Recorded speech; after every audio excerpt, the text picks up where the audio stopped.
Nima masala bo'ldi? Aliment masalasi bo'yicha kelgandik. Ha, aliment masalasimi? Menga qarang singlim.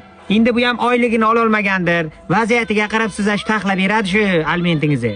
Kechirasiz. Men olishim kerak emas. Men bu kishiga berishim kerak aliment. Nima? Ha, shunda bachansiz tug'ganda? Yo'q, men tug'madim.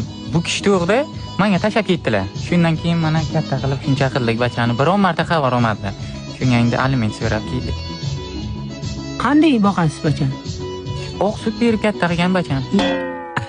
Ana u. Bizlar ham qiziqda, u sutni qanday berdingiz? Yo'q, echkini suti edi. Shu echkini sutini berib mana shuncha qildik. Menga qarang singlim. Bo'lmasa bu ham bir ojiza erkakda.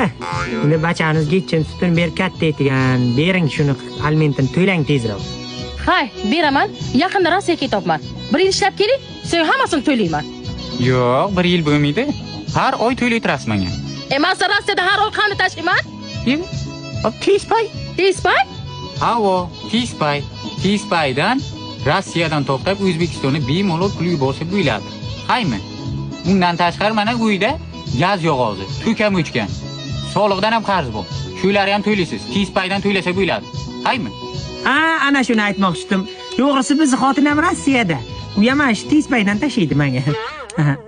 Siz bilan tanishganimdan xursandman. Hamkasb akamiz, aka.